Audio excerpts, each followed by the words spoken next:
नमस्कार दर्शकों, आज हम आरोग्य की देवी माता शीतला की पावन कथा श्रवण करेंगे।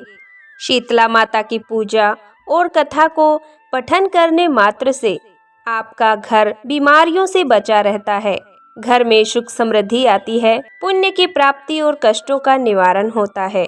शीतलता प्रदान करने वाली इस महान देवी को ठंडा भोग लगाकर और इसकी पूजा अर्चना करके हम देवी को प्रसन्न कर सकते हैं।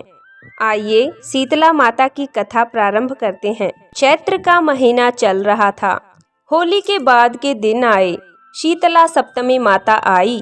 सभी लोग कहने लगे, माता आई, माता आई। शीतला माता के स्वागत के लिए किसी ने हलवा बनाया, किसी ने लापसी। माता को गरम खाने का भोग लगाया।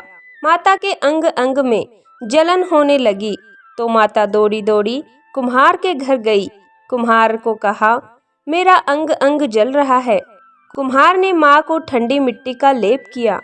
शीतला माता को इससे थोड़ा आराम मिला। बोली, बेटा मुझे भूख लगी है। कुम्हार के घर रात की बनी रोटी राबड़ी रखी थी, उसने माता को खिला दी। इससे माता का ताप शांत हुआ और कुम्हार पर प्रसन्न होकर बोली कि सारी नगरी में हाहाकार होगा, केवल तेरा ही घर बचेगा और तेरे घर में सदा अन्न धन के भंडार भरे रहेंगे। सारी नगरी त्राही त्राही करने लगी और कुम्हार का घर बच गया।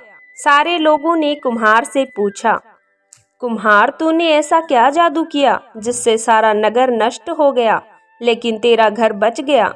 कुम्हार बोला, मैंने माता को शीतल किया और तुम सबने माता को गर्म भोजन कराया जिससे माता के अंग अंग में छाले हो गए। इसी कारण माता का कोप हुआ है और नगर में त्राही त्राही मच गई है। लोगों ने पूछा कि माता कहाँ है? तो कुम्हार कहने लगा, माता नीम की छाया में बैठी है। सभी शीतला माता की शरण में गए और माता से क्षमा मांगी और माता ने कहा, तुमने मुझे गर्म भोजन खिलाया जिससे मेरे मुंह में छाले हो गए। कुम्हार ने मुझे ठंडा भोजन कराया जिससे मुझे ठंडक मिली। इसी कारण सबके घर नष्ट हो गए और कुम्हार का घर महल बन गया। लोगों ने विनती की कि माता अब क्या करें? तो माता बोली, होली के 7 दिन बाद शीतला सप्तमी आती है। उस दिन सब नगर निवासी छठ को बनाए खाने से मेरी पूजा करे और भोग लगाए।